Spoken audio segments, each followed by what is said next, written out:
जी जी This call is now being recorded. Okay sir, फिर मैं शुरू करती हूँ। जी जी हेलो एवरीवन, नमस्कार। This is doctor Shampriya Chatterjee, assistant professor of Bengali, Golsi Mahavidyalaya, West Bengal. I welcome Dr. Anil Datta Mishra on behalf of HRDC Sagar. He is a distinguished Gandhian scholar and writer. He started his career as assistant professor in the Department of Nonviolence and Peace Studies, Jain Vishwabharati University, Rajasthan. He held the position of General Secretary of Indian Society of Gandhian Studies, Alliance of Sarvodaya, Member Board of Studies. He has edited 30 books and published many books. He was the General Secretary of Indian Society of Gandhian Studies. His area of research is very wide, we know. So, sir, once again, I welcome you and over to you, sir. Thank you. Good afternoon, everybody.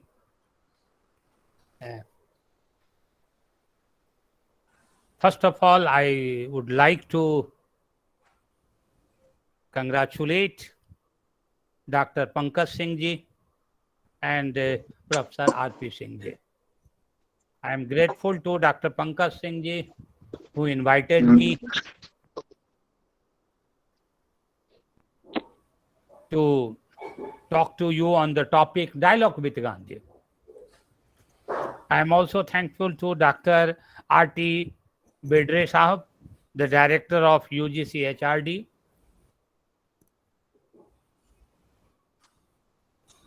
and all the participants. The today lecture I will deliver on Gandhi will be basically in two parts. The first part I will discuss with Gandhi. I am not going to discuss with the historical Gandhi. Rather, I am going to discuss with you the contemporary Gandhi. In the morning, I was delivering lecture in Delhi University, and there, after listening some of my young friends, today I will speak something differently, as usual.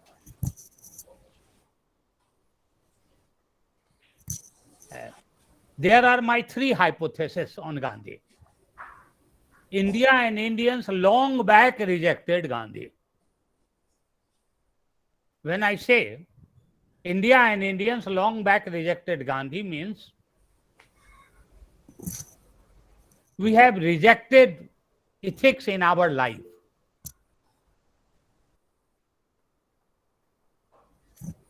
We have rejected morality in our life.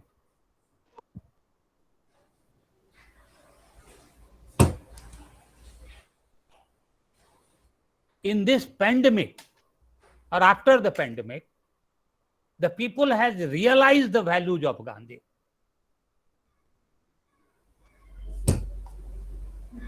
The people has realized the value of Gandhi.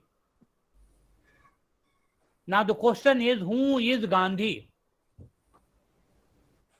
Gandhi was a creative person creating history for himself and rest of world to follow.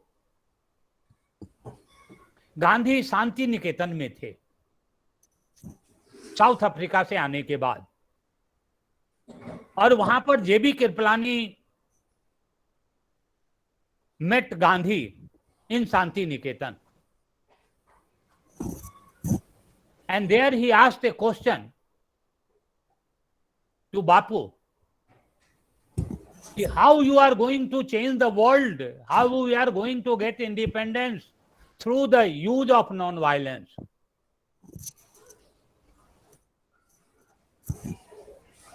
It was basically J.B. Kirpalani, he asked Gandhi, And that time Gandhi was also young, quite young, and JB Kripalani was also quite young. And he asked the question कि आप अहिंसा के द्वारा कैसे पूरे दुनिया को, पूरे भारतवर्ष को बदल देंगे, कैसे करेंगे? What Gandhi replied as a young man, I will create a history. मैं हिस्ट्री पढ़ने वाला व्यक्ति नहीं हूं. I will create a history. तो गांधी, अंबेडकर, नेहरू, ये जितने भी व्यक्ति हुए हैं, महापुरुष हुए हैं, द ग्रेट मैन हुए हैं, they have created a history. ये डॉक्टर पंकज जी ने जो आज का प्रोग्राम रखा है, you all are young professors, you know better than me, you know better than me. So my whole argument is, कृपया सब लोग अपना चीज को म्यूट कर लें, डिस्टर्बेंसेस हो रहे हैं, डिस्टर्बेंसेस नहीं होंगे.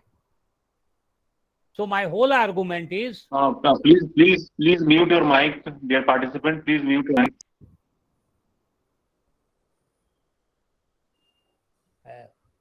my whole argument is,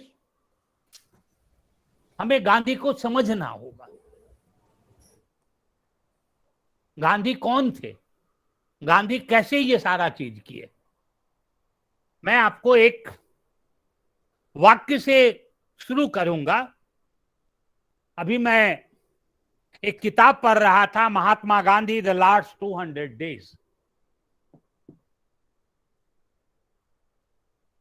partition के लिए गांधी को जिम्मेदार ठहरा दिया जाता है.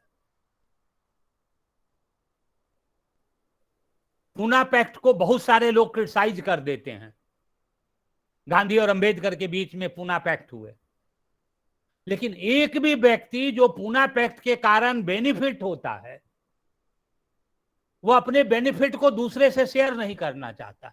ये आधुनिक भारत की ट्रेजरी है. जो एमपी बन गए, एमएलए बन गए, वो दूसरे को एमपी एमएलए रिजर्वेशन के आधार पर नहीं बनने देते. वो अपने बेटे को ही बनने देंगे, अपने रिलेटिव को ही बनने देंगे. तो भारतवर्ष की जो समस्या है वो क्या है? देखिए, जब गांधी अलाइव हैं, एक व्यक्ति गांधी को पत्र लिखता है, और यहां से मैं अपनी बात को शुरू करूंगा. वो लिखता है, Gandhi is being buried alive. Gandhi means Gandhi's ideals. It is through these ideals that we have reached where we are. आज जो भारतवर्ष पहुंचा है, साइंस में, टेक्नोलॉजी में, एजुकेशन में, वुमेन एम्पावरमेंट में, दलित एम्पावरमेंट में, इन सभी में कहीं ना कहीं ये जो लोग हैं, ऐतिहासिक पुरुष हैं, उनका योगदान रहा है. But we are kicking away the leader by which we have climbed high. हम सभी लीडर्स को भूल गए हैं.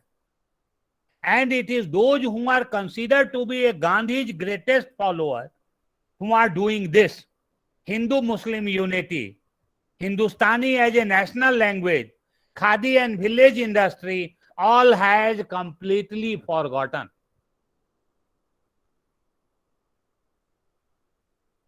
Those who still talk about them are either themselves deceived or deceiving others. ये जब गांधी जिंदा हैं, उस समय ये बात कही जा रही है. अब सवाल यह उठता है कि गांधी थे कौन? तो मैंने पहले ही आपसे कहा कि Gandhi was a creative person, creating history for himself and rest of world to follow. हम जितने लोग अभी इस वेबिनार को सुन रहे हैं, 36 लोग हमारे सामने हैं. पर्दा पर कुछ लोगों के नाम आ रहे हैं, कुछ लोगों के नाम नहीं आ रहे हैं. हम सभी लोगों के इतिहास की रचना करना चाहिए. हम जहां भी हैं, जिस पद पर बैठे हुए हैं, जिस विश्वविद्यालय में हैं, जिस कॉलेज में हैं, जिस यूनिवर्सिटी में हैं, वहां पर हमें कुछ न कुछ करना चाहिए. For the benefit of the society, अपने विकास के लिए। और यहां से हमें गांधी से लेसन लेने की जरूरत है, यहां से गांधी से डायलॉग करने की जरूरत है। So you must dialogue with yourself, अपने आप से बातचीत करिए, गांधी से बातचीत कीजिए। अब गांधी थे कौन? किसी शायर ने कहा है, दुनिया में वही शख्स है ताजीम के काबिल जिस शख्स ने हालत का मुंह मोड़ दिया हो। गांधी कौन है? He never compromised with the principle. He never compromised with the principle. That was the uniqueness of the Gandhi. आज देश की स्थिति क्या है देखिए। एक रामनाथ सिंह गोंडवी हुए हैं, उन्होंने बड़ा सुंदर शब्दों में कहा है, भारत की परिदृश्य को हमारे सामने दिखाया है। 100 में 70 आदमी जब देश में नासाद है, दिल पर रखकर हाथ कहिए देश क्या आजाद है। आज भी हमारे सामने अशिक्षा है, भूखमरी है, अनएम्प्लॉयमेंट है, तरह तरह की समस्या है, जातिवादी है। जातिवाद केवल ब्राह्मण, राजपूत, क्षत्रिय और वैश्य नहीं करते, जो दलित समुदाय के लोग हैं उनमें भी आपस में छुआछूत है। प्रत्येक कम्युनिटी में ये चीज पाया जाता है। Every caste has a hierarchy. ये बड़ा दुर्भाग्यपूर्ण है। Every caste has a hierarchy. आपस में रोटी और बेटी का नाता नहीं है। सभी कास्ट के अंतर्गत, विद इन कास्ट में इतनी ज्यादा भारतवर्ष में जो है ये चीजें हैं। इस विषम परिस्थिति में हमें गांधी को समझना होगा, अंबेडकर को समझना पड़ेगा बिना समझे हुए। और समझना जो पड़ेगा वह क्या है? ईमानदारी पूर्वक, न्यूट्रल पूर्वक। हम जो शिक्षक गण हैं वो बिना किसी विचारधारा से ओतप्रोत हुए, क्योंकि इसे इतिहास के विभाग के लोगों ने हिस्टोरिकल फैक्ट्स को बिना डिस्टॉर्ट किए हुए हमें इसे जो है समझना होगा। और जब हम समझेंगे तब जाकर हम गांधी को समझ सकते हैं। अब देखिए, I will speak in bilingual, क्योंकि कुछ लोग हिंदी के भी हैं और कुछ लोग बंगला वगैरह भी हैं। बंगलाभाषी तो हिंदी समझते हैं मेरे समझ से।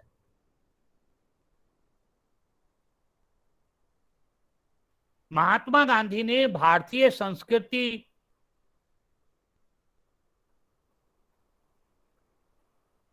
भारत पर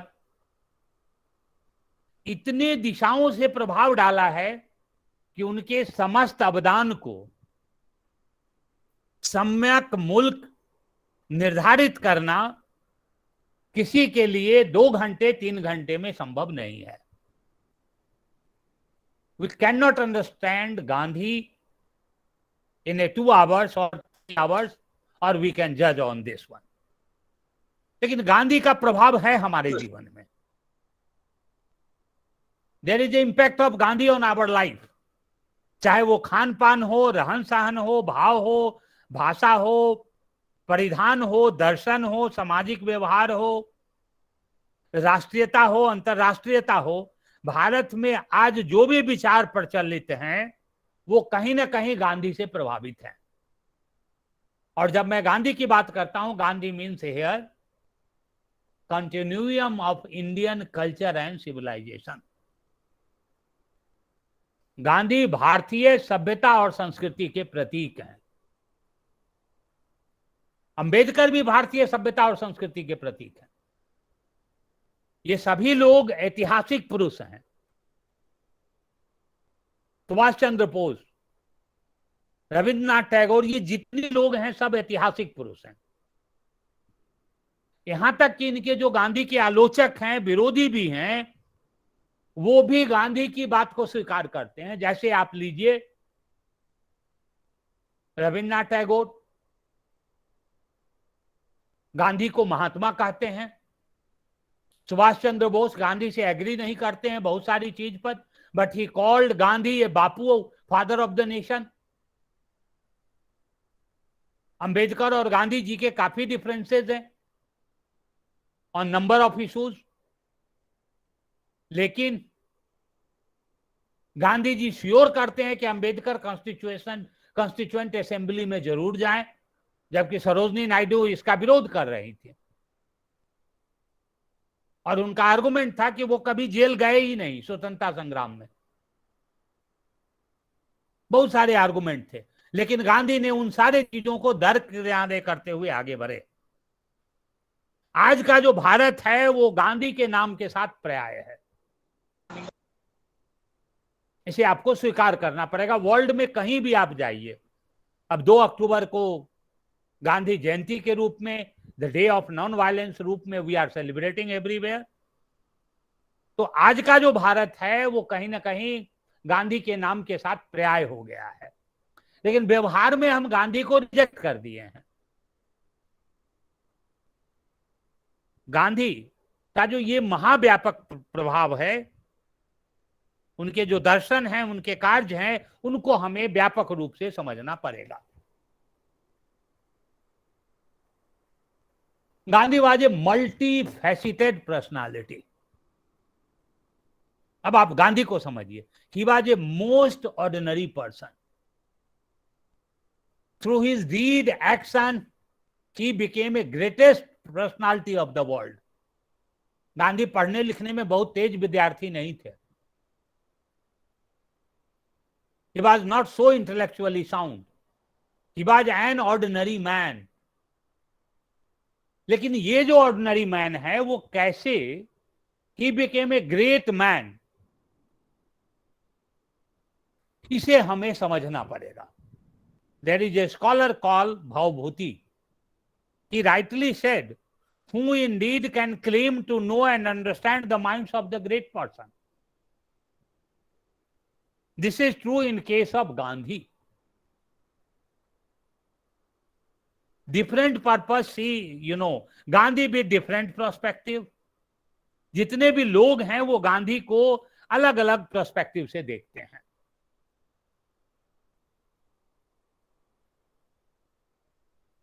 Gandhi is most misunderstood and misinterpreted person and philosopher.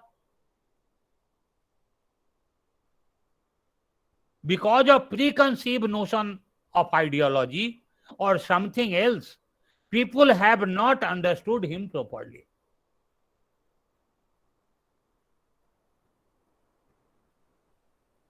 और ये अंबेडकर के साथ भी हुआ है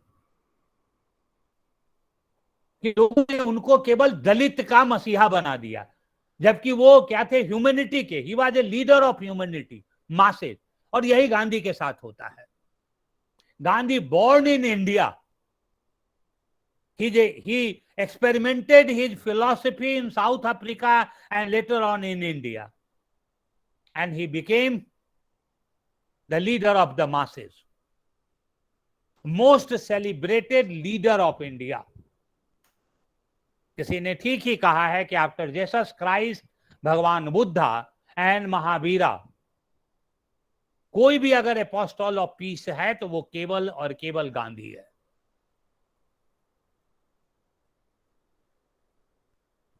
When we say about Gandhi, there are number of study. Nationalist approach है, मार्क्सिस्ट अप्रोच है, ओरिएंटलिस्ट अप्रोच है, पोस्ट कॉलोनियल अप्रोच है, सबल्टन स्कूल है। इस तरीके से हम गांधी को स्टडी कर सकते हैं। अभी मैं later on we will come on this one. Broadly when we talk about Gandhi, एक अप्रोच है जिसे हम कहते हैं, गांधी को 3 भागों में बांटते हैं। There are some person who say that Gandhi was pre-modern, including Pandit Jawaharlal Nehru. He believed in that one. There are certain person Rudolph and Rudolph, who said that no, Gandhi was a most modern person. And in the later writing of Rudolph and Rudolph, he said Gandhi was a post-modern. आज जब गांधी की बात करते हैं, and when we talk about the deep ecology, environmental ecology, developmental discourses in the post-modern era, then we say that Gandhi was a post-modern. World में आज जितना भी डेवलपमेंटल डिस्कोर्सेज होते हैं, उसमें पहले केवल वेस्टर्न स्कॉलर होते थे. आज जो भी डिस्कोर्स है वो गांधी से प्रारंभ होता है और गांधी से खत्म होता है.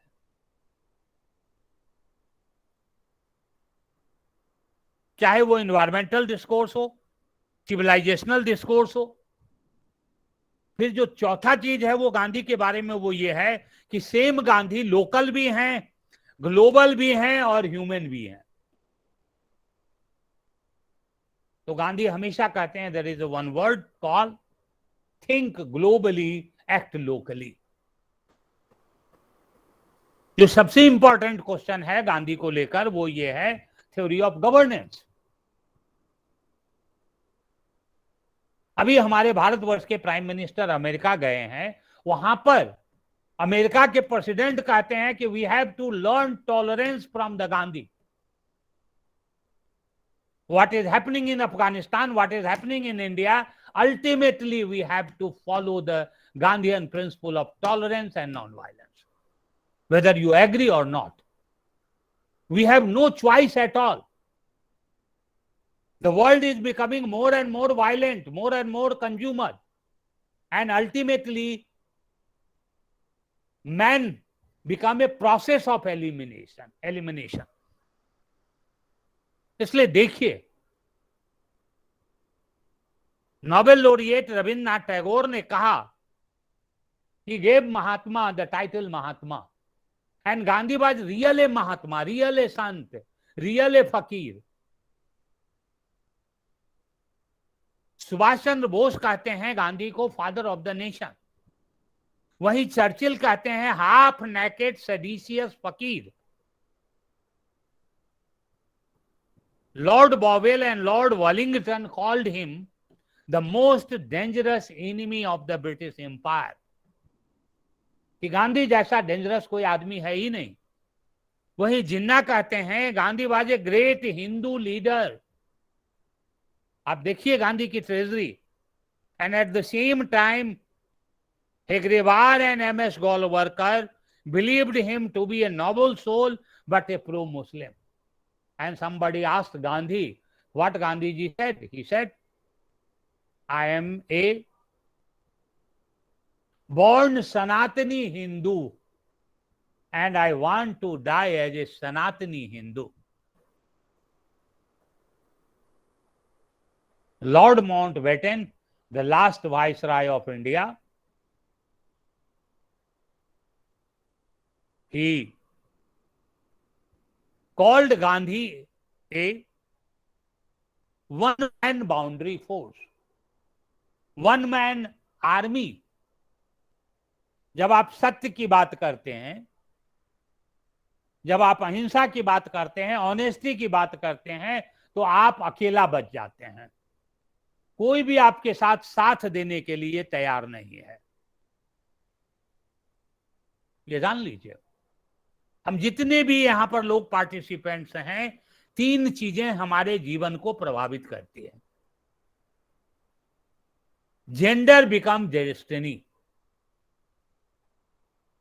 जेंडर पीछा नहीं छोड़ेगा.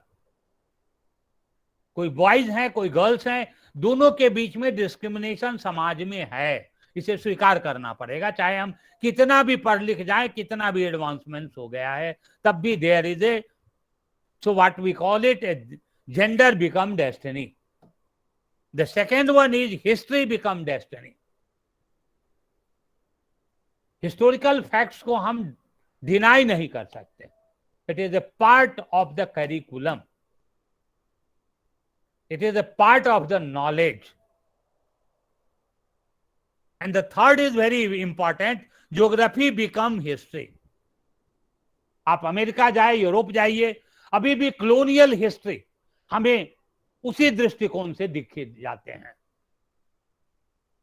ये जितनी भी चीजें हैं वो गांधी को समझने के लिए these are the essential part. इसके बिना हम गांधी को ठीक से समझ नहीं सकते, और इसलिए गांधी के साथ हमें डायलॉग करना पड़ेगा कि कैसे उसने कॉलोनियल हिस्ट्री को बदल दिया, इंडियन हिस्ट्री को उन्होंने बदल दिया।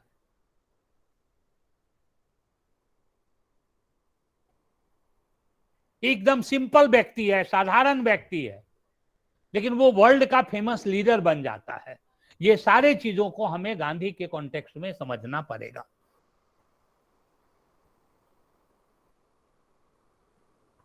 देखिए, 3 चीजें बड़ी जरूरी है, नॉलेज, वेल्थ एंड हाइलेंस। आप लोगों ने आल्विन टॉफलर का नाम सुना होगा, ग्रेट फ्यूचरलॉजिस्ट हैं, वो बहुत बड़े दार्शनिक हैं। वो कहते हैं कि दुनिया को अगर चेंज करना है, if you want to change the world, the 3 things are required, knowledge, wealth and violence. Knowledge give you wisdom, knowledge plus wisdom, and if you have a wealth also you can change. And the third thing he said, that violence. But here is a man called Gandhi who said, no, if you want to change the world, you can change the world through the non-violence deed, satyagraha. Through the non-violent movement you can change the world. और जब जेबी कृपलानी गांधी से मिलते हैं, वो कहते हैं आप क्या करेंगे? वो कहते हैं मैं इतिहास को बदल दूंगा। मैं इतिहास पढ़ता नहीं हूं, मैं इतिहास को का निर्माण करूंगा। जेबी कृपलानी की बहुत फेमस ऑटोबायोग्राफी है, रूपा ने छापा है, हम सभी को पढ़ना चाहिए। अब आप देखिए, गांधी के जीवन में अगर आप देखेंगे, जितने भी चीज हैं वो छोटे छोटे चीजों से शुरू करते हैं। He started with small things. India में देखिए एक साल्ट सत्याग्रह किया गया है, नमक सत्याग्रह, कितना छोटा लगता है, but he used non-violence as a weapon, as an instrument for the social change. उन्होंने अहिंसा के द्वारा पूरे दुनिया को जो है बदल डाला। उस पर मैं बाद में आपसे चर्चा करूंगा, अभी डिटेल में second part of the lecture में। दूसरा चीज जो इंपॉर्टेंट है वो ये समझिए, through out the life Gandhi experimented. एक एक्सपेरिमेंट के बाद दूसरा एक्सपेरिमेंट वो करते हैं। इसलिए उनके जो आत्मकथा है उसका नाम है history of an autobiography, my experiment with truth. हमारे भी जो ट्रूथ होते हैं वो अलग अलग होते हैं। मैं अभी दिल्ली विश्वविद्यालय में लेक्चर दे रहा था और वहां मैंने कहा कि एक राजेंद्र प्रसाद नामक व्यक्ति राष्ट्रपति बनता है। उतना सिंपल कोई आज तक राजनेता हुआ ही नहीं है। तो जब मैं गांधी की बात करता हूं तो गांधी का जो सिंप्लिसिटी है, ऑनेस्टी है, प्रेस्टाइन प्योरिटी है, उसको हमें समझना होगा। और एक छोटा सा आप देखिए जो फिलॉसफी है वो ये है, Gandhi salt was to be a gunpowder with which Gandhi blow the foundation of the British empire. नमक कितना छोटा लगता है, लेकिन उसी नमक के द्वारा, उसी नमक सत्याग्रह के द्वारा गांधी ने पूरे भारतवर्ष में नव चेतना का विकास किया। तो हमें समझना होगा, जन्म और विकास तो गांधी का भी सांस्कृतिक नवोत्थान के कारण होता है, किंतु काल को खींचकर वो अपनी दिशा में ले गए हैं। इसलिए कहा जाता है कि गांधी के संकेत पर इतिहास अपना रूप बदला है। गांधी से what lesson, what dialogue you can do from the Gandhi? My humble request to all of you are that नजरिया बदलें तो जीना आसान होगा।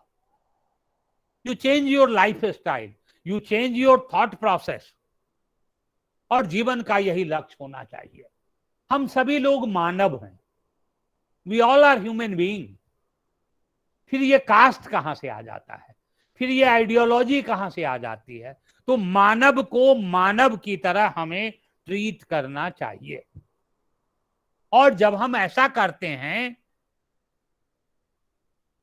तो देखते हैं, और इसलिए गांधी ने हमें एक टलिस्मैन दिया, और वो कहते हैं whenever you are in doubt or when the self become too much with you, apply the following test. Recall the face of the poorest, the weakest man, women whom you have seen, and ask yourself if the step you contemplate is going to be any use of him or her. Will he or she gain anything by it? Will it restore him to a control over his own life and destiny? In other words, it will lead to Swaraj, the freedom from the hungry and spiritually starving millions. Then you will find your doubts and your self melt away. हम जो भी काम करते हैं, क्या ये सारी चीजें जो है हमारे ऊपर लागू होता है कि जो भी काम करते हैं वो गरीब को पहुंच रहा है या नहीं पहुंच रहा है? जो बच्चे इंग्लिश नहीं जानते हैं, बंगाली जानते हैं केवल, उनको ये चीज हो रहा है कि नहीं? जो मराठी जानते हैं उनको हो रहा है या नहीं हो रहा है? ये सारी चीजों को हमें समझना पड़ेगा, और गांधी ने ये बीज मंत्र हमें दिया था। Mohandas Karamchand Gandhi is remembered all over the world for his love of peace and non-violence, and his success in using these very instruments to bring together the entire Indian population, helping the country to attain independence from the British Raj. He is respectfully and affectionately called the father of the nation, and we are proud of him. He was a man of principle and great conviction. The two things are very important. Every teacher must have a man of conviction, man of character, and the uniqueness of the Gandhi is what he practiced, what he preached. What he preached, what he practiced. Once, when asked a message for humanity, किसी ने गांधी से पूछा कि आपका समाज के लिए क्या मैसेज है? His simple reply was, "My life is my message." He had a very simple life with very few wants and deeds. Living example of sustainable livelihood. Every activity in his life was carried out in such a manner that its impact on the environment was minimal. He sincerely cared for the natural world around him, and as clearly evident from his lifestyle. That was the greatness of the Gandhi. Gandhi views were futuristic. आज का नहीं है, हजारों हजार वर्ष तक गांधी के विचार चलेंगे. Indeed, he thought away ahead of the time. Many of his views, ideas are quoted extensively in the proceedings and publishing of the United Nations publications and other agencies. Gandhi ने एक बहुत सुंदर बात कही थी, the proverbial 3 monkeys that advise us to speak no evil, see no evil and hear no evil. That was the view of Gandhi.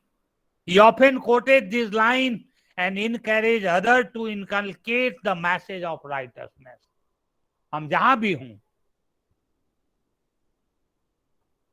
जिस पद पर हूं, हमें गांधी के चीजों को स्वीकार करना चाहिए। Gandhi born on 2nd October 1869 Porbandar. It is a historical year, मैं आपसे डिस्कस करूंगा। और सबसे ज्यादा जो इंपॉर्टेंट पार्ट है गांधी का वो ये है कि there is a lot of literary influence on Gandhi. The holy Bible influenced Gandhi a lot. The Bhagavad Gita, Sir Edward Arnold, the song Celestial, The Light of Asia, then Quran, A.S. Ali, A Spirit of Islam, N.K. Bhatt, The Biography of the Prophet, Henry S. Salt, A Plea for Vegetarianism, John Ruskin, Until the Last, जिसके आधार पर Gandhi establish 4 ashram, Phoenix Ashram, Tolstoy Farm in South Africa and 3 ashram in India, Sabarmati आश्रम, कोचरब आश्रम and Wardha आश्रम, सेवाग्राम आश्रम. Lastly, Henry D. Thoreau, his writing and particularly the essays entitled Civil Disobedience Gandhi को बहुत प्रभावित किया. जब मैं गांधी की बात करता हूं, when I talk about the Gandhi,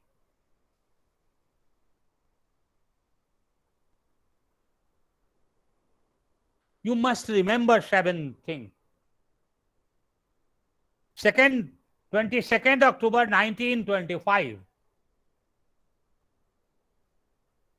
Gandhi said, the things that will destroy us are politics without principle, pleasure without conscience, wealth without work, knowledge without character, business without morality, science without humanity, worship without sacrifice. He said, these 7 things are very essential. और आज के context में अगर आप देखें, आज क्या है, पॉलिटिक्स बिना प्रिंसिपल के हो गए हैं. पंजाब में आप देखिए, कल तक जो कांग्रेस पार्टी में था वो दूसरे पार्टी में जा रहा है. आया राम गया राम का पॉलिटिक्स हो गया. महिलाओं के साथ कितना छेड़छाड़ होती है, कितना वायलेंस अगेंस्ट वुमेन होता है, वो आप स्वयं जानते हैं. Wealth without work, knowledge without character. We have lot of knowledgeable person, लेकिन उसके पास में कैरेक्टर नहीं है. There is absence of character. And when Gandhi said character means not the relationship between man and women. Character means here duty. You must perform your duty. Business without morality. Pandemic में आप देखिए how the things has become so costlier. And lastly, worship without. That is why in present context, we need a Gandhian alternative. And when I say Gandhian alternative, when I say Gandhi, Gandhi is simple, everything else is very complex. Gandhi is very simple, very humble.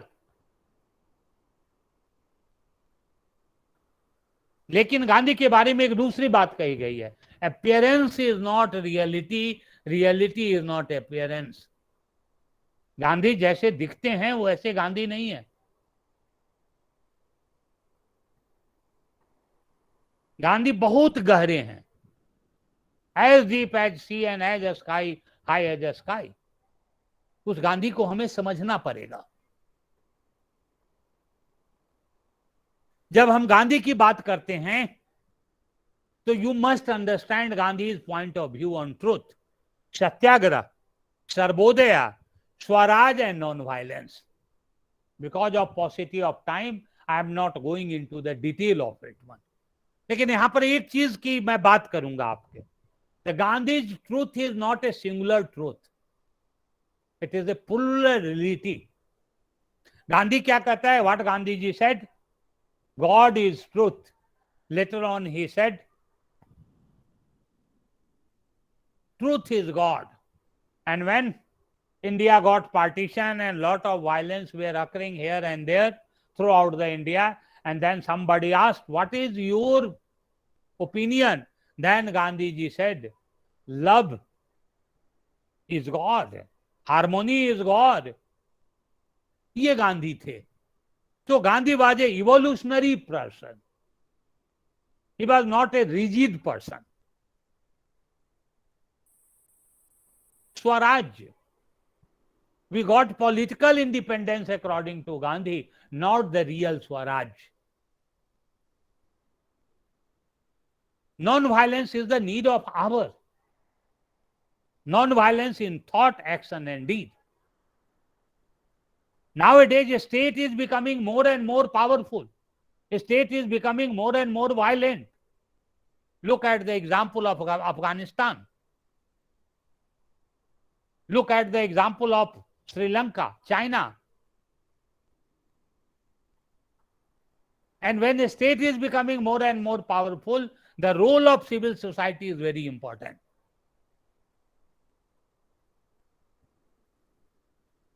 So Gandhi said that dialogue is prelude of democracy. Now there is an absence of dialogue in our society.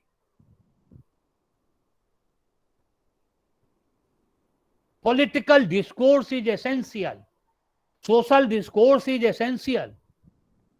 Discourse between teacher and students is essential. तो गांधी ने क्या किया? What Gandhi ji did? Gandhi ने क्या किया? He put ancient wisdom in modern context. That was the greatness of Gandhi. On number of points we will criticize Gandhi. But his uniqueness is that he gave ancient wisdom into modern context. अब आप देखिए, हम लोग history के विद्यार्थी हैं, मैं political science का विद्यार्थी हूं। क्वीनर और स्किनर हुए हैं, दो हिस्ट्री के बहुत बड़े विद्वान हैं। वो कहते हैं कोई भी टेक्स्ट को या फिलोसफर को पढ़ने के लिए टेक्स्ट एंड कॉन्टेक्स्ट बहुत जरूरी है। जब हम मार्क्स को पढ़ते हैं तो टेक्स्ट एंड कॉन्टेक्स्ट की बात करते हैं।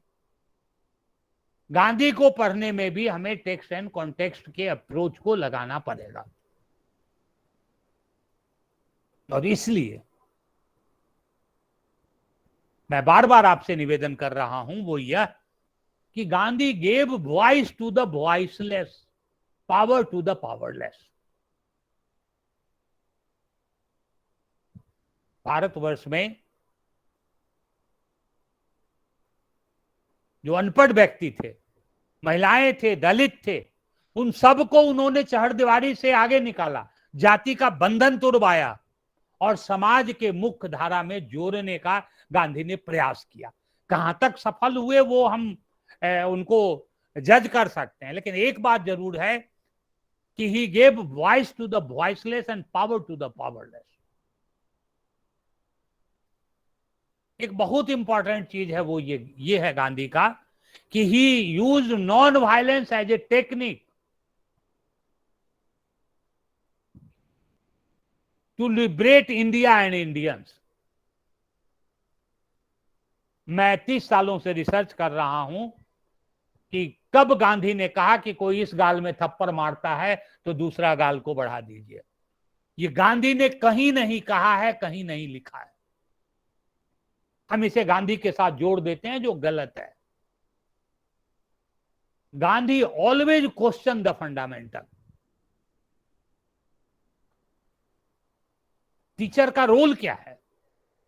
To change the mindset of your student, to change the mindset of your colleague.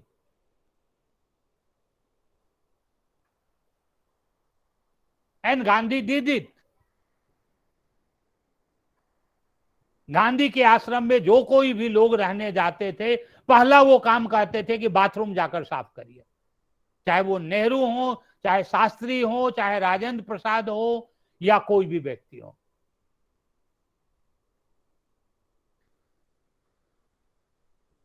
Because for Gandhi every work has a dignity. कोई भी काम छोटा और ऊंचा नहीं होता है.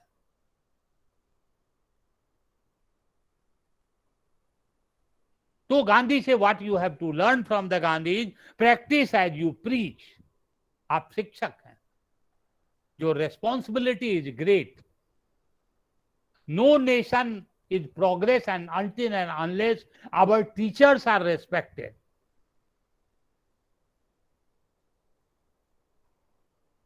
Gandhi ji spent 21 years in South Africa, 3 years in Europe, खासकर ब्रिटेन में जब वो पढ़ाई कर रहे थे तब. तो इसलिए मेरा आर्गुमेंट यह है,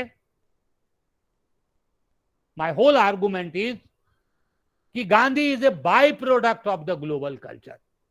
देखिए, मैंने एक छोटा सा किताब लिखा है जिसका नाम है रीडिंग गांधी.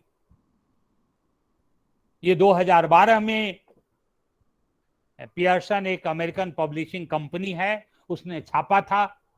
इसे मैंने दिल्ली विश्वविद्यालय के छात्रों के लिए खासकर लिखा था.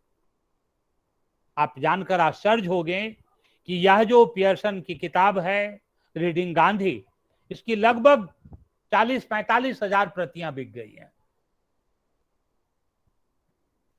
मैं आपके सामने जो शेयर कर रहा हूं, आज जो मैं बात कर रहा हूं, वो इस किताब का जिस्ट आपके सामने मैं पेश कर रहा हूं. As simple as possible. क्योंकि मेरा ये पर्पस है कि you know better than me. मेरा जो आपसे निवेदन है वो ये है, please come out of the box. Please come out and break your cocoon. आज के संदर्भ में जो सबसे इंपॉर्टेंट चीज है वो यह है, अब मैं गांधी पर लेक्चर समाप्त करके मैं फिर उसके आइडियोलॉजी पर चलूंगा. कुछ चीजें बड़ी इंपॉर्टेंट है. Gandhi started movement not from India but from the south Africa. और वह जो 21 साल वो साउथ अफ्रीका में रहे हैं और 3 साल जो लंदन में रहे हैं, वो गांधी के हिस्ट्री को शेप करता है, गांधी के पर्सनालिटी को शेप करता है. उसको अगर मैं समअप करूं एक वर्ड में तो ये कहूंगा, Gandhi never compromise with the principle. अपने दर्शन से, अपने व्यक्तित्व से कभी कंप्रोमाइज नहीं करिए. He always gave importance to the general public and he always spoke the language of the masses. आज हम थोड़ा सा पढ़ लिख जाते हैं तो परिवार से कट जाते हैं, समाज से कट जाते हैं, और जिस समुदाय से आते हैं उससे भी कट जाते हैं.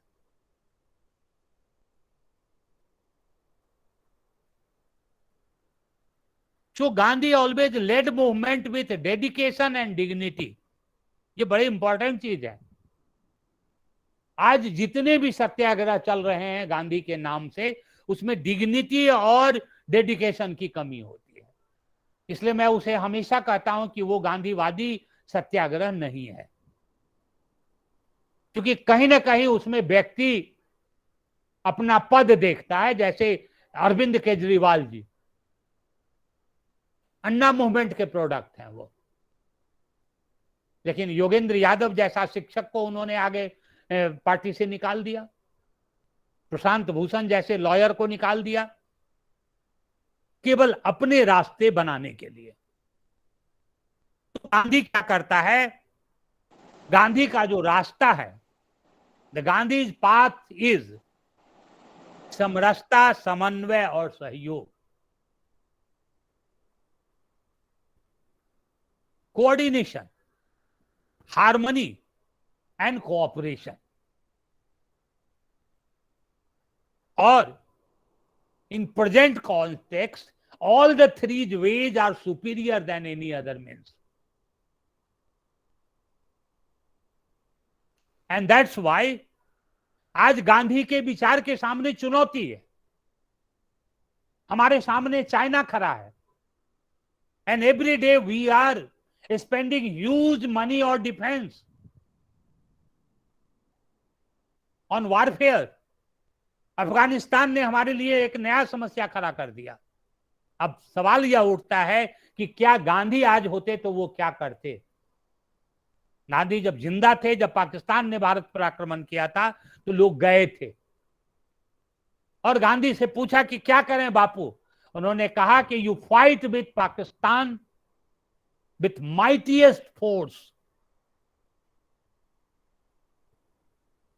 आपको अपने वतन की रक्षा करनी है, अपने राष्ट्र की रक्षा करनी है. तो गांधी का जो नॉन वायलेंस है वो non violence of the weak है, नहीं है. It is a non violence of the brave, non violence of the mightiest. Gandhi का मतलब कमजोरी नहीं है. Fight with the circumstances. जो आपके सामने परिस्थिति आती है उससे लड़िए, उससे भागिए मत. तो Gandhi was not a escapist. Rather, he was a born fighter, and throughout the life he fighted against injustice. पूरे जिंदगी में अगर आप देखिएगा तो गांधी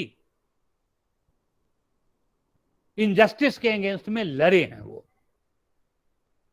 इसीलिए आज जो वर्ल्ड है, ग्लोबल कॉन्टेक्स्ट में जब आप गांधी से बात करते हैं, गांधी से जब विचार करते हैं, तो पाते हैं कि through non violence and through dialogue and through tolerance we can achieve the गोल.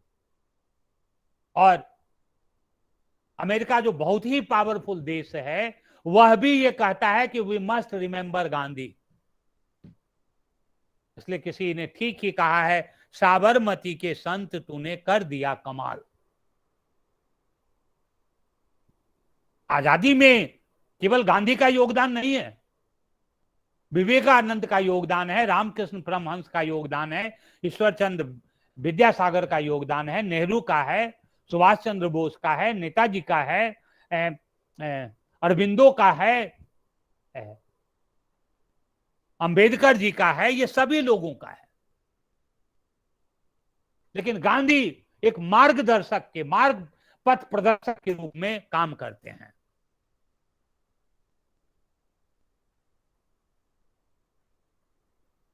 गांधी राजनीतिक स्वतंत्रता की वकालत करते हैं, साथ साथ नैतिक स्वतंत्रता की बात करते हैं. मैं आपको एक एग्जाम्पल देता हूं.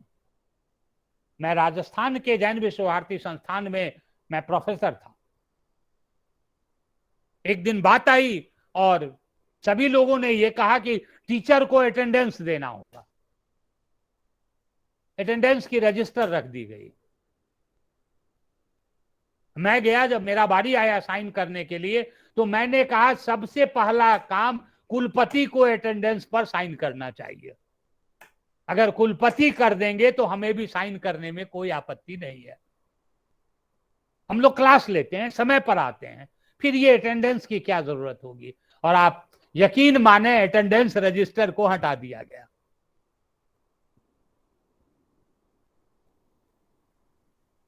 तो नैतिक स्वतंत्रता का मतलब यह है कि मैं आज तक अपने क्लास में लेट नहीं गया हूं.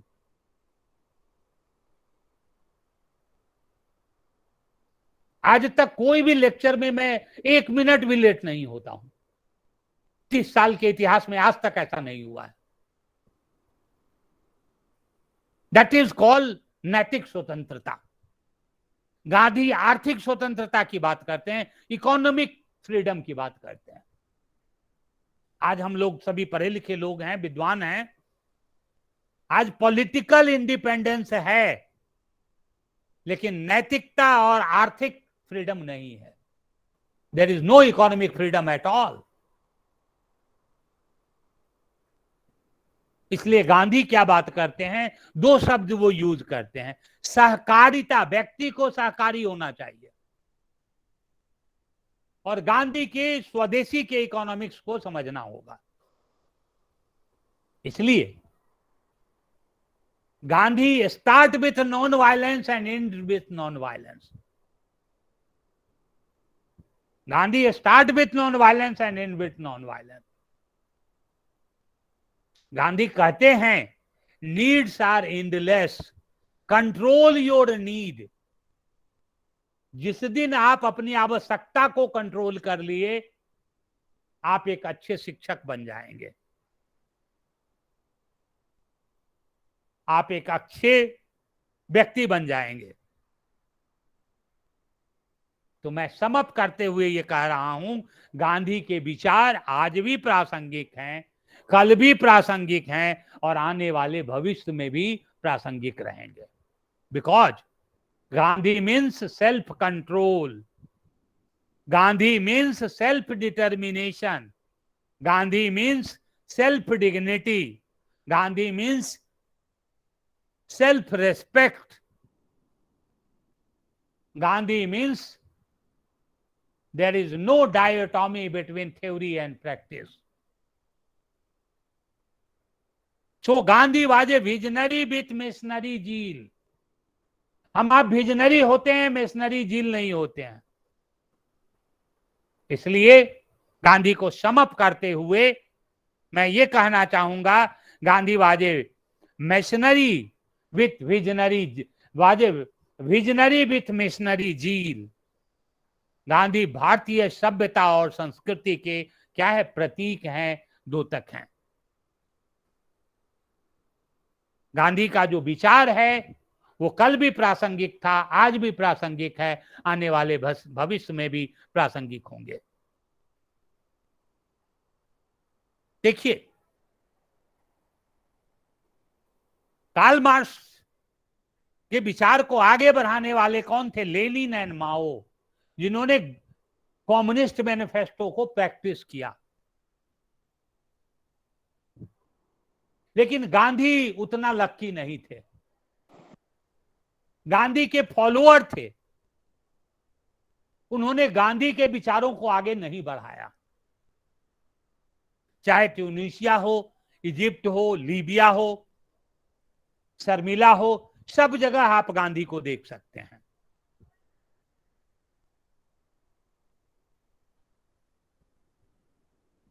सब जगह गांधी को आप किसी न किसी रूप में देख सकते हैं।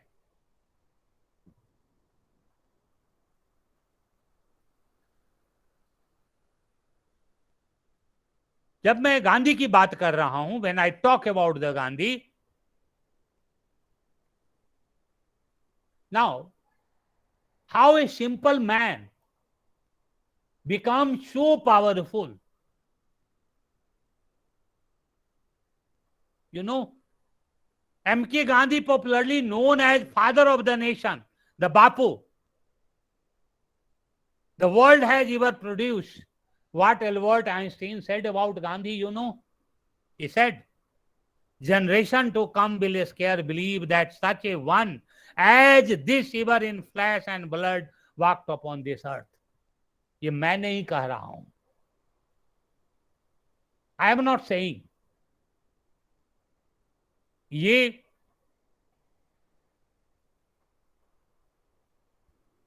एल्बर्ट आइंस्टीन, जो अपने समय का सबसे बड़ा थ्योरी ऑफ रिलेटिविटी देने वाला व्यक्ति था, वो कहते हैं he remembered all over the world for love, peace, non-violence, truth, honesty, pristine purity, compassion, and his success in using these instruments to bring together the entire population and helping the India to attain independence. Gandhi was a creative man, creating history for himself and rest of world to follow. In another word, Gandhi was a creative man, responding to the challenges of his time, setting example for the present and future generation. That was the uniqueness of Gandhi. To sum up, step by step, Gandhi reached at the pinnacle of his existence where no one has ever reached before. In fact, Gandhi, who motivated millions of peoples during his lifetime, continued to inspire people around the globe. But unfortunately, Indian long back rejected Gandhi, except Congress party and including Congress party. All political parties are using his name, using his cap, using a khadi as a symbol, as a rhetoric only. Gandhi changed the course of history and created history. He was a man of principle, with great conviction, and always practiced what he preached. There was no dichotomy between theory and practice, between public life and private life. He left an everlasting impact on the world at a large because he always spoke and understood the language of the mass, socially deprived and downtrodden. Even after the 70 years of his death, Gandhi continued to attract the attention of a scholar, social scientist, media person, policy maker, dreamers, not only in India but throughout the globe. Gandhi was born in India, educated in England, and lived 21 years in South Africa, where his ideas were crystallized and experimented by him. This makes him unique to understand the human problem. He used basically every small thing, and particularly the salt, as a gunpowder to blow the foundation of the British Empire. So he used non-violence, satyagraha, constructive program as a tool to fight against mightiest military power in the world, and ultimately led to sunset of British Empire and India get independence. Technology and information revolutions are not only shaping and reshaping the economy of the people, nation, but fundamentally reshaping our culture, ideology, attitude, and lifestyle of the people across the globe. One can also see the rejection of globalization in developed world. Everywhere one can see the fundamental change. A small is being replaced by mega. Invisible has become a visible. There is a mad race for materialistic development, resulting in alienation of people from the society and the nature, and resorting to the violence of different types. Everywhere, structural violence has increased. Service and need is replaced by greed. Ethics and honesty is no longer pivotal in our public life. There is a crisis after crisis, corruption after corruption. Ultimately, people are the sufferer. We are the sufferer. Marxism provided an alternative to capitalism. Similarly, due to the inherent contradiction, Marxian experiment miserably failed. Due to inherent contradiction, Marxian experiment failed. Liberalism and neoliberalism are also not able to solve the immense problem and the misery of the people. The people hope lies in new ideas, new way of thinking, the new way of development. Gandhi is capable of mitigating the greatest challenge of the modern age. The most urgent need of today is the evolution of human suffering. Everywhere there is a suffering. आप देखिए, हम सभी लोग शिक्षक हैं. ऐसे भी शिक्षक हैं जिनको 15,000 तनख्वाह मिलती है. Can you imagine? 50,000 तनख्वाह मिलती है। Can you imagine? इतना ज्यादा जो है डिस्क्रिमिनेशन है। Gandhi's philosophy became pertinent in the world due to the complexity of human behavior. His philosophy laying a stress on the goodness of human nature, unity of mankind, service of man, application of moral principle, considered values for the individual to group life and interrelationship, the non-violent process of change, social and economic equality, economic and political process tried to resolve the various kind of tension and disturbance. Decentralization tried to resolve the various kind of tension that disturb the domestic and international harmony. It is capable of strengthening the forces of love, creativity, joy, and the life. The beauty lies. It takes an integrated view of life, emphasize his spiritual nature. आपसे मेरा request है, you must read 3 books. Roma Rolla wrote 3 books. One is Ramakrishna on Paramahansa, the second one on Vivekananda, and third one on Gandhi. ये तीनों किताब भारतीय culture को, सभ्यता को समझने के लिए बड़ा जरूरी है. It takes an integral view of man and emphasizes his spiritual nature. Man is by nature peace loving. And Gandhi talked about the truthfulness of the man. And Gandhi provides an answer and alternative, which is above all a ray of hope, a vision for the future, and blue for the individual, society, and the state.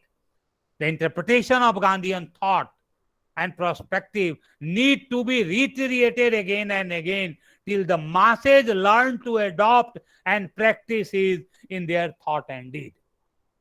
Gandhi की तब तक हमें बात करनी चाहिए जब तक कि समाज से मिजरी नहीं खत्म हो जाएगी, जब तक समाज से द्वंद्व नहीं खत्म हो जाएगा, और जब तक ये खत्म नहीं होगा, मैं समझता हूं गांधी को पढ़ने की जरूरत है, गांधी को समझने की जरूरत है, गांधी को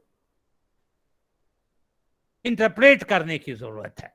अब आप देखिए, जब मैं गांधी की बात करता हूं तो एक दार्शनिक आते हैं लुई फिशर, और लुई फिशर कहते हैं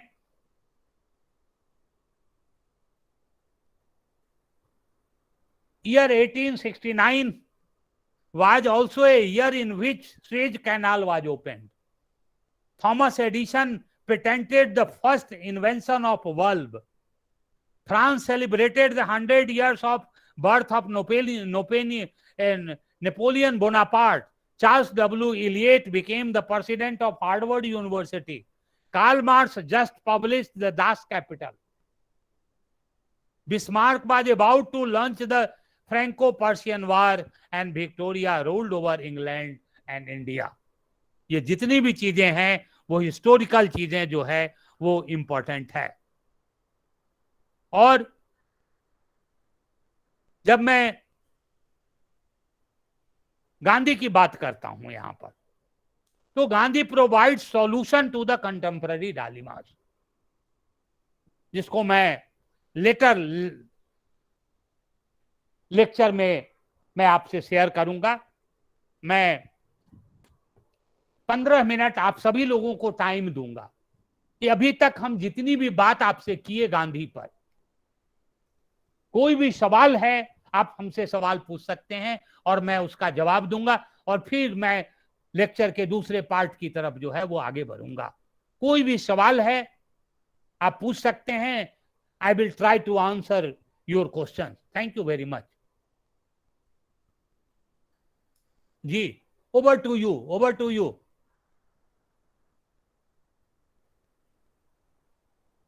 अभी तक मैंने जितना लेक्चर दिया है, कोई भी सवाल गांधी से रिलेटेड है, कहीं से भी आप पूछ सकते हैं. You are free to ask any question related with Gandhi. जो भी मन में आपका संशय है आप पूछिए, मैं जवाब देने का प्रयास करूंगा.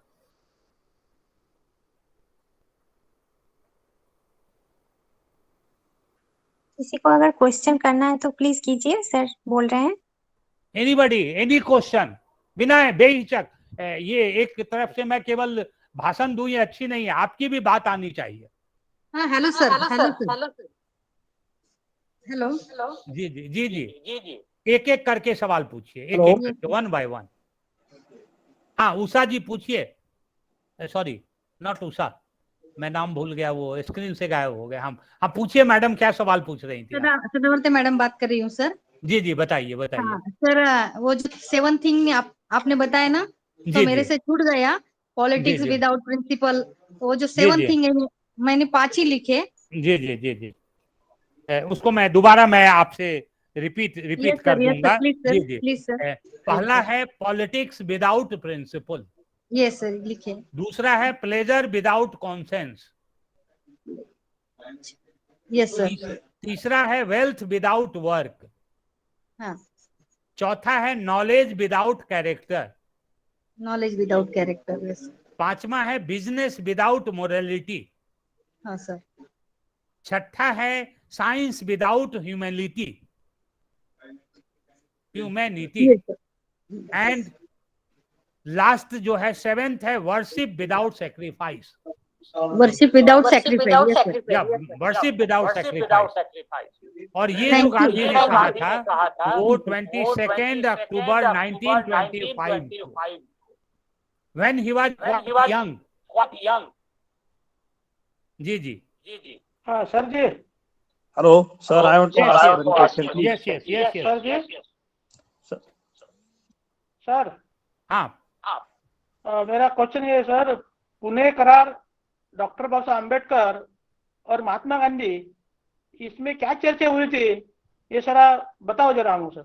देखिए पूरा करार यह हुआ था कि दलितों को रिप्रेजेंटेशन मिले, ठीक है। हाँ। बाद में जो दलित स्कॉलर हैं वो गांधी को क्रिटिसाइज करते कि पुणे पैक्ट। भगत सर, आप अगर म्यूट कर लेंगे तो सुनाई में सुविधा होगी।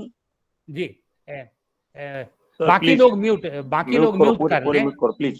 जी जी, मेरा ये सवाल है कि अगर पूना पैक्ट सही नहीं है, मान लीजिए कि गांधी और अंबेडकर के बीच में जो पूना पैक्ट हुआ वो सही नहीं है, वो दलितों के अगेंस्ट में है, दूसरों लोगों के अगेंस्ट में है, तो उस पूना पैक्ट को खत्म कर देना चाहिए। आज हम क्यों मानते हैं उसको आज खत्म कर देना चाहिए, लेकिन हम नहीं करते हैं। क्यों?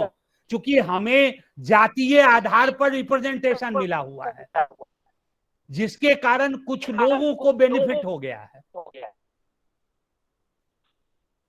और उसके कारण क्या हो गया देखिए, बता देते हैं कि आज भी हिंदुस्तान में लगभग 4000 उपकास्ट हैं। ब्राह्मण, क्षत्रिय, वैश्य और शूद्र तो 4 मेजर हैं ही, लेकिन जो बाकी जातियां हैं वो जान लीजिए 4000 से ऊपर हैं। और आज सभी जाति रिजर्वेशन की मांग कर रहा है, इंक्लूडिंग ब्राह्मण भी कह रहा है कि रिजर्वेशन चाहिए, राजपूत भी कह रहे हैं कि रिजर्वेशन चाहिए। अब आप समझ सकते हैं कि ये कितनी भयावह समस्या बढ़ती जा रही है। पूना पैक्ट के द्वारा ही ये ब्रिटिशर्स क्या कर रहे थे, डिवाइड एंड रूल कर रहे थे। उसको खत्म करने के लिए गांधी और अंबेडकर के बीच में पूना पैक्ट हुआ, और वो पैक्ट का जो मूल था वो ये था कि जिन लोगों को रिप्रेजेंटेशन नहीं मिल रहा है किसी भी कारण से, पिछड़ापन के कारण या गरीब होने के कारण, उन्हें मिलना चाहिए। और पूना पैक्ट के बाद उन्हें रिजर्वेशन मिला। कांग्रेस पार्टी ने भी काफी मात्रा में टिकट दिया।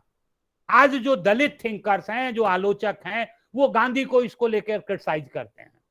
मेरा उनसे निवेदन है वो यह है कि अगर वो पैक्ट ठीक नहीं है तो उस पैक्ट को निरस्त करिए, लेकिन उसके लिए कोई भी दलित लीडर जो है वो तैयार नहीं है, क्योंकि उनसे केवल मासेस को फायदा नहीं है। कुछ जो व्यक्ति हैं जो इलीट बन गए हैं दलित में, उनको भी इससे बेनिफिट मिल रहा है। इस कॉन्टेक्स्ट में मैं आपसे बात कर रहा था। मैं ये बात कह रहा हूं, reservation is necessary to upliftment those, जो व्यक्ति मुख्य धारा में नहीं जुड़ा हुआ है उसके लिए रिजर्वेशन चाहिए, लेकिन जो आईएएस बन गए हैं, आईपीएस बन गए हैं, जो मिनिस्टर बन गए हैं, उनके बच्चों को अब क्यों रिजर्वेशन चाहिए? सवाल यहां पर आ जाता है। जो दलित में भी पिछड़े दलित हैं, वो आज भी दलित हैं, आज भी पिछड़े हैं, उनको कैसे मुख्यधारा से जोड़ा जाए, गांधी और अंबेडकर का ये प्रयास था। लेकिन कालांतर में दुर्भाग्यवश ऐसा नहीं हो पाया है। हमें इसके लिए जो है वो प्रयास करने चाहिए, जिससे कि भारत की जो राष्ट्रीयता है वो प्रखर हो, मजबूत हो। उस कॉन्टेक्स्ट में मैं आपको बात कर रहा हूं। आज जितना भी पढ़े लिखे व्यक्ति हैं, वही जातिवाद का जो है वो आग को और ज्यादा जो है प्रज्वलित करते हैं अपने बेनिफिट के लिए। मैं आपको एक एग्जाम्पल देता हूं।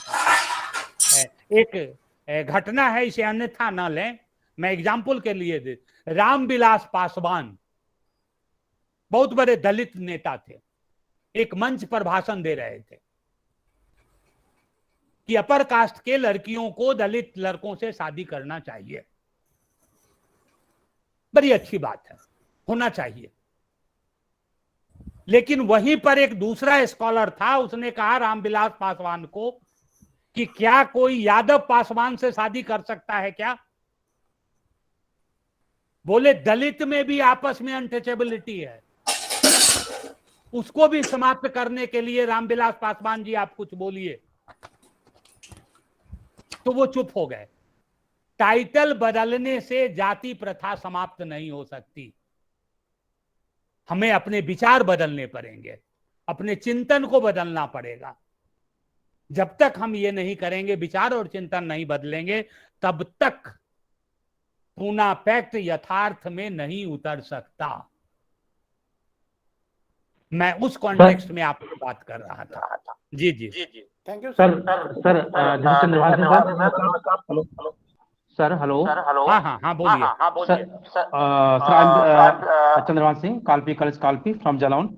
सर आपने गांधी को 3 भागों में डिवाइड करने की बात कही है सर। नहीं, आवाज आ रही मैंने है? कहा कि मैं Audible? लेक्चर को 3 भागों में बांटा हूं।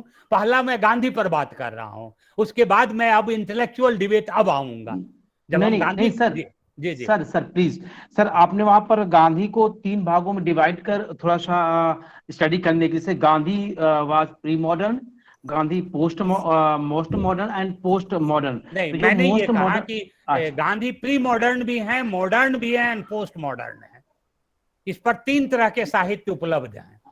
कुछ विचारक ये हैं जो गांधी को मानते हैं बैकवर्ड हैं, जैसे पंडित जवाहरलाल नेहरू ने हिंद स्वराज देखकर कहा था कि Bapu it is a book to keep India backward. उस सेंस में गांधी वहां पर क्या हो जाते हैं? प्री मॉडर्न हो जाते हैं। प्री मॉडर्न, या अंडरस्टैंड दिस वन। जब गांधी कहते हैं कि आदिवासी की भाषाओं को समझना चाहिए, आदिवासी की मेडिसिन को समझना चाहिए, तो वहां पर गांधी प्री मॉडर्न हो जाते हैं विचारकों के अनुसार, हमारे और आपके अनुसार। Understand this one? नहीं सर, सेकंड जो है ना, सेकंड जो है वही Yeah. गांधी मॉडर्न हो जाते हैं जब वो कहते हैं महिलाओं का शिक्षा होना चाहिए, आदिवासियों का शिक्षा होना चाहिए। तब वो गांधी क्या बन जाते हैं? मॉडर्न बन जाते हैं। वो कहते हैं जाति प्रथा टूटनी चाहिए। वो कहते हैं हिंदू धर्म में जितनी भी कुरीतियां हैं सबको खत्म कर देना चाहिए। जैसे गांधी मृत्यु भोज के अगेंस्ट में थे, गांधी जातिवाद के अगेंस्ट में थे, गांधी पर्दा के अगेंस्ट में थे, तो वहां पर गांधी क्या बन जाते हैं? मॉडर्न बन जाते हैं। मॉडर्न। और जब गांधी इन्वायरमेंट की बात तब करते हैं जब इन्वायरमेंट की समस्या नहीं थी। आप समझ गए? वो कहते थे कोई बाथरूम जाता है तो उसको मिट्टी में गाड़ देना चाहिए, वर्धा का आप आश्रम जाइए। उस समय कितना साफ सुथरा वो रहता था, जबकि वो ग्रामीण इलाका था, वर्धा का इलाका। जो गांधी का आश्रम था सेवागाम का जो है, मिट्टी के सामानों से बना हुआ था, मिट्टी से बना हुआ था, लेकिन वो कितना साफ सुथरा रहता था। तब वो गांधी मॉडर्न बन जाते हैं। तो सेम गांधी को आप देखते हैं, वो प्री मॉडर्न बनते हैं, मॉडर्न बनते हैं एंड पोस्ट मॉडर्न बनते हैं। और इस पर इसके लिए मेरा आपसे निवेदन है, एंथनी जे परेल का और रुडोल्फ एंड रुडोल्फ का किताब है गांधी पर, उसको जब आप पढ़ेंगे तो आपको क्लियर हो जाएगा कि ये गांधी कैसे मॉडर्न है, प्री मॉडर्न है एंड पोस्ट मॉडर्न है। जी जी। और थैंक यू। मैंने एक किताब लिखी है I wrote a book called Reading Gandhi. बहुत पतली सी किताब ये है सर कहाँ मिलेगी वो? और ये Amazon और फ्लिपकार्ट पर भी उपलब्ध है। यस सर, यस जी सर, जी yes sir. thank you. Reading Gandhi Pearson ने इसको छापा है। इसको अगर आप पढ़ेंगे तो एकदम क्रिस्टल क्लियर कि what I mean by modern, what I mean by pre modern and what mean by post modern. Hello, जी जी, हाँ हाँ, thank you very much. sir. Hello. जी जी I want to ask one question. जी जी Dr. Sharma ji, you are delivered very good and very inspiring lecture. Hello. जी जी, हाँ पूछिए। Can I audible? Yes yes yes yes. Okay. Why Gandhi, Mahatma ji born in India, but why didn't have moral freedom in India? Hello. जी जी जी जी, मैं I have listen your question. Okay. हाँ बताइए। Please. देखिए, moral freedom India में क्यों नहीं है, ये इसका मैं उत्तर बता देता हूँ। The problem with Indians are पर उपदेश भले बहु तेरे, मेरा विकास हो जाए, मेरे समाज का विकास नहीं हो। You understand my point.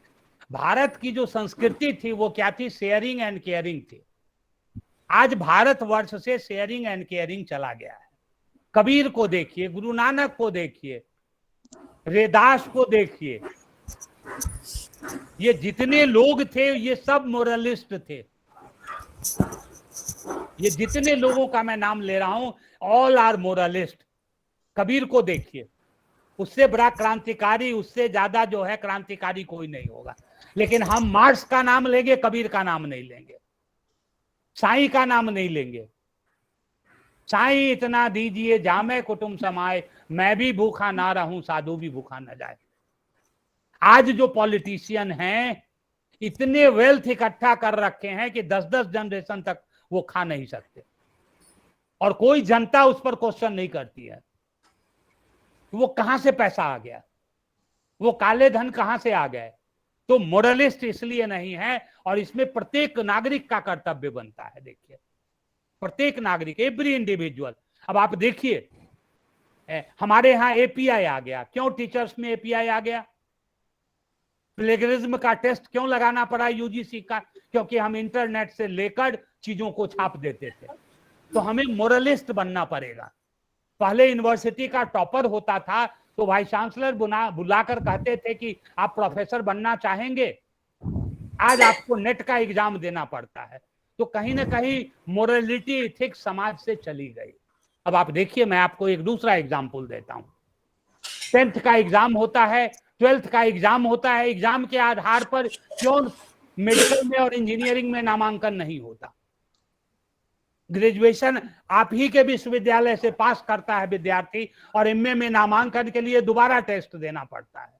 मतलब आपके द्वारा दिए गए मार्क्स पर उसी यूनिवर्सिटी सिस्टम को फेथ नहीं है।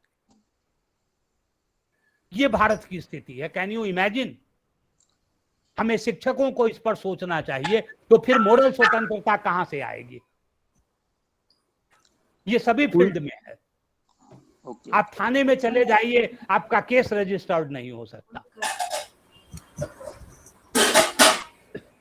तो इसलिए मैंने अपने लेक्चर में कहा था कि long back India and Indian rejected Gandhi, और हिंद स्वराज में गांधी ने लिखा है ब्यूटीफुल्ली। देखिए, हम कार्ल मार्क्स का मैनिफेस्टो पढ़ते हैं, लेकिन हम अंबेडकर के एनिहिलेशन ऑफ कास्ट नहीं पढ़ते हैं, गांधी का गीता नहीं पढ़ते हैं, तिलक का गीता रहस्य हम नहीं पढ़ते हैं, गांधी के हिंद स्वराज को हम नहीं पढ़ते हैं। टेक्स्ट बुक में पढ़ाया नहीं जाता है। ये सब चीजें होनी चाहिए, तभी तो जाकर मोरल फ्रीडम की बात आएगी। जी जी Sir, Hello. I am also board of study member and faculty member in Dr. Babasaheb Ambedkar Marathwada University, Aurangabad, Yes. from Maharashtra. I want to include such type of subject in my UG student, so that I ask such type of question. तो बहुत अच्छा आपने सवाल किया। मेरा ये मानना है, देखिए मेरा अगर बस चले तो मैं कहता हूं there is need of Indianisation of the education. Indianisation of education का जब मैं बात करता हूं तो वहां पर इंडियन थिंकर्स को पढ़ाने की जरूरत है। अंबेडकर को क्यों नहीं पढ़ाएंगे? आप मार्क्सियन व्यू ऑफ इकोनॉमिक्स पढ़ाते हैं तो Ambedkar view of economics liberalism में क्यों नहीं पढ़ाया जाएगा? गांधीयन व्यू ऑफ इकोनॉमिक्स क्यों नहीं पढ़ाया जाएगा? मेरा ये कहना है कि जो भारतीय सभ्यता है, भारत को अगर आपको समझना है तो कबीर को पढ़ाना पड़ेगा, आपको नानक को पढ़ाना पड़ेगा, अंबेडकर को पढ़ाना पड़ेगा, दादू को पढ़ाना पड़ेगा, पेरियार को पढ़ाना पड़ेगा आपको। जो है हम इन चीजों को नहीं पढ़ाते हैं। हम हीगल, मार्क्स, जितने भी चीजें हैं क्या कहते हैं, बेंथम, सारे चीजें, और ये मान के चलते हैं कि जो नॉलेज वेस्ट से आ रहा है वही सही है। ये चीज नहीं है। नॉलेज सबको पढ़िए, सबको, लेकिन इंडियन थिंकर्स का भी नॉलेज होना जो है बहुत जरूरी है। मैं कहूंगा नेहरू का जो डिस्कवरी ऑफ इंडिया है, एन ऑटोबायोग्राफी है, उसको पढ़ने की जरूरत है। मैं एनिहिलेशन ऑफ कास्ट को कितनी बार पढ़ा, जितनी बार पढ़ता हूं उतनी बार मुझे नया इंटरप्रिटेशन मिलता है। तो ये सारी चीजें हमें विद्यार्थी, लेकिन मेरा एक बात है वो ये है कि उसमें दुराग्रह नहीं होना चाहिए, न्यूट्रल होकर, किसी बिना किसी कष्ट के निर्भरता पूर्वक, निष्पक्षता पूर्वक इन चीजों को लागू करने की जरूरत है। मार्क्स को भी पढ़िए, हिगल को भी पढ़िए, कोई मुझे आपत्ति नहीं है, उसको खूब पढ़ना चाहिए, पढ़ने योग्य हैं वो, क्योंकि उनके द्वारा पूरे विश्व में क्रांति हुई है, वो पढ़िए। लेकिन मेरा ये कहना है कि इंडियन चीजों को भी लाने की जरूरत है। Thank you very much. Thank you sir, thank you. और अगर कोई गांधी से हाँ रिलेटेड, हाँ सर एक मिनट। हेलो, हाँ बोलिए। आवाज आ रही है सर? जी जी जी जी। हाँ, आपने अभी बताया था, मुझे पूछना था, कार्ल मार्क्स का जो कम्युनिस्ट मैनिफेस्टो है और महात्मा गांधी जी का हिंद स्वराज्य, इसमें जी। तुलनात्मक क्या है सर फर्क? एक ही फर्क है, वो ये है दोनों चाहते हैं वर्ल्ड को बदलना। अच्छा अच्छा, दोनों चाहते हैं, लेकिन गांधी कहता है कि बिना वायलेंट किए हुए हम नॉन वायलेंस के द्वारा करेंगे। अच्छा मार्क्स कहता है कि सत्ता प्राप्ति के लिए हमें हिंसा की भी जरूरत करना होगा। अच्छा, this is the fundamental difference. और वो कहता है डिक्टेटरशिप ऑफ द पॉलिटेरियट। मार्क्स कहता है डिक्टेटरशिप ऑफ पॉलिटेरियट, गांधी कहता है डिक्टेटरशिप किसी का भी हो वो खराब है। अंबेडकर भी कहते हैं कि मैं किसी कीमत पर डिक्टेटरशिप का फेवर नहीं करूंगा। Yes sir. आप समझ गए ना, dictatorship of any kind. Sir और यही फंडामेंटल जो है, इसलिए मैं हमेशा कहता हूं Marx minus non violence equal to Gandhi. और गांधी व्यक्ति नहीं है, गांधी एक विचार है। अंबेडकर व्यक्ति नहीं है, अंबेडकर एक विचार है। जब व्यक्ति आप कर देते हैं तो उसमें बहुत सारी समस्याएं आ जाती है। हमें उनको एक विचारक के रूप में जो है वो देखना चाहिए। Thank you very much. Thank you very much. Thank you sir, thank you. जी जी सर, बताएं। और कोई सवाल? Hello sir. जी जी। हाँ, मैं एक छोटा सा प्रश्न आपको, मेरा ये प्रश्न है सर, आज के फॉरेन पॉलिसी है उसमें गांधी जी के आइडियोलॉजी कितनी उपयुक्त है? देखिए, एक मिनट में आप देखिए कि आप अफगानिस्तान में आज हिंसा हो गया, लेकिन हिंसा के बाद भी तो डायलॉग की जरूरत पड़ती है। हिंसा के बाद भी इलेक्शन की जरूरत पड़ती है, टॉलरेंस की जरूरत पड़ती है।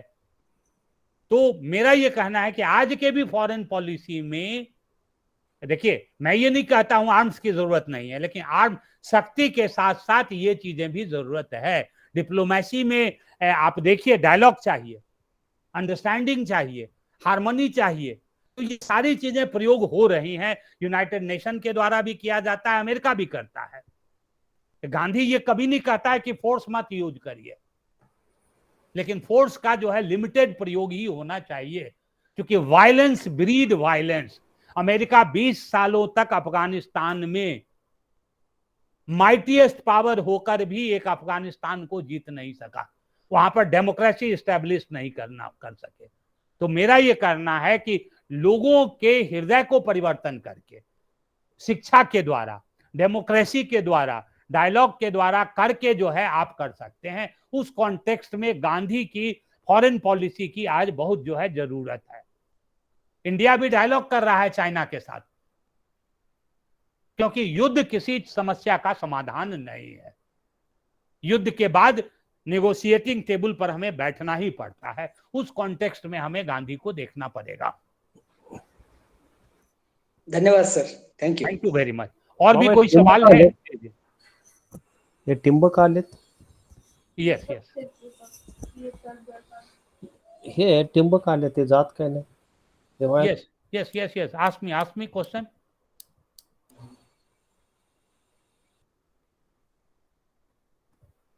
So now I will break for 10 minutes and then we will start the next lecture. Yes sir, yeah.